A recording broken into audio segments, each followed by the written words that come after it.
Hello guys, अस्सलाम वालेकुम।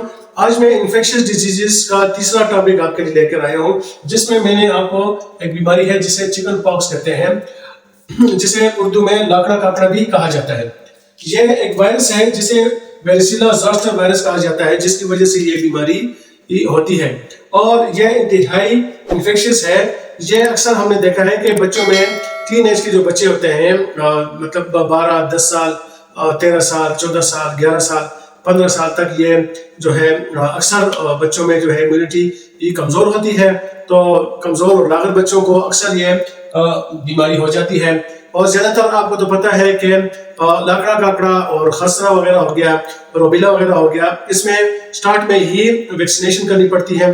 अगर वैक्सीनेशन हो जाती है तो काफ़ी हद तक जो है इस बीमारी को कंट्रोल किया जाता है। लेकिन इसके बारे में ये माना जाता है और मतलब मानना क्या कि ये हकीकत है, अक्सर हम देखते हैं कि जिंदगी में एक मरतबा खसरा या लाकड़ा काकड़ा जरूर होता है। तो इसकी मैं सीधे सी इलामात आपको बता देता हूँ।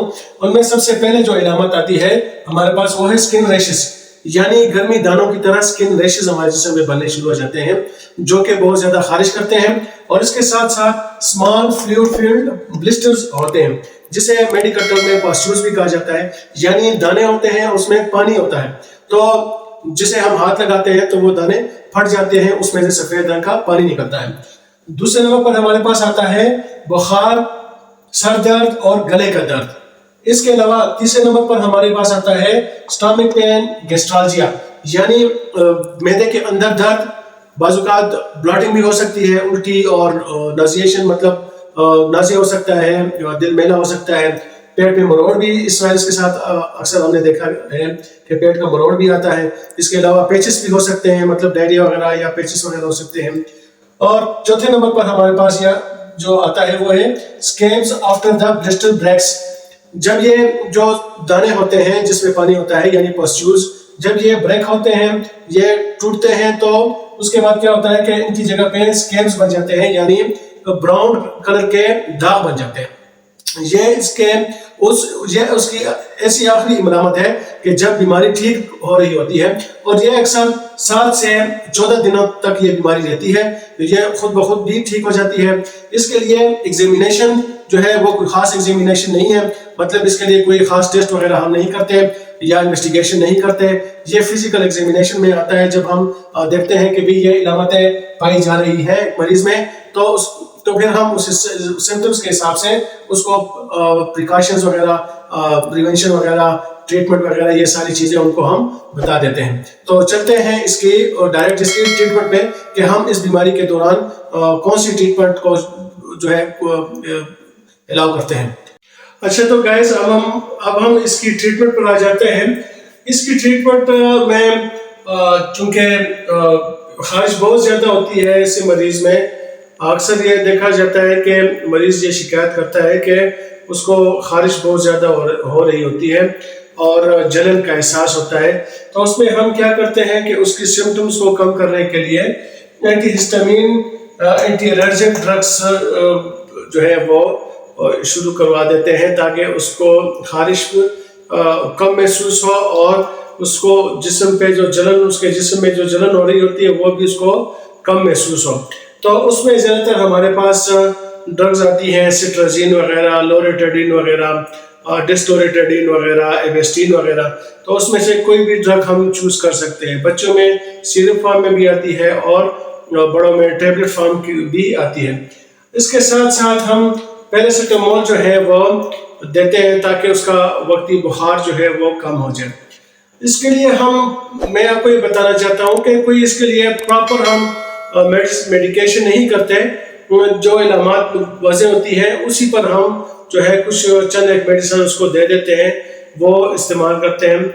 ये बीमारी इतनी लॉन्ग नहीं होती है, 7 से 10 दिनों के अंदर या फिर 14 दिनों के अंदर ये खुद ब खुद ठीक हो जाती है। तो ये जो जितनी मेडिसिन मैं आपको बता रहा हूँ, तो ये उसकी इलामात को कम, उसकी शिद्दत को कम करने के लिए मैं बता रहा हूँ कि वो आप खिला सकते हैं उसको। और इसके अलावा जो है तीसरे नंबर पर हमारे पास आ जाता है, तो मैंने यहाँ पे लिखा हुआ है avoid anti inflammatory drugs like ibuprofen, mefenamic acid, etc.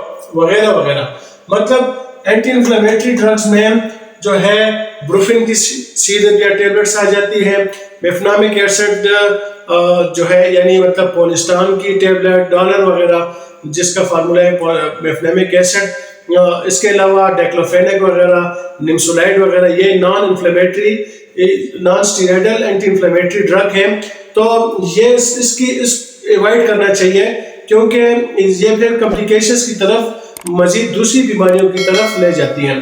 اس کے علاوہ ایوائڈ اسپرین, جو مطلب یعنی کہ لوپرن کے نام سے ٹیبلٹ آتی ہے, ڈسپرین کے نام سے ٹیبلٹ آتی ہے. ہمیں چاہیے کہ ہمیں اس دوران لاکڑے کاکڑے کے دوران ہم اسپرین سے بھی پرہیز کریں, یعنی مریض کو اسپرین نہ دیں.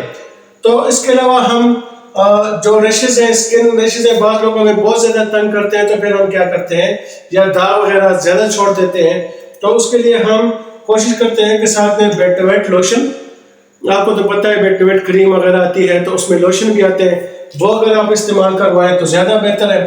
ساتھ میں کیلامائن لوشن اگر آپ اس کے جسم پر لگائیں تو وہ بھی بڑا بہتر ہے اس کے لیے.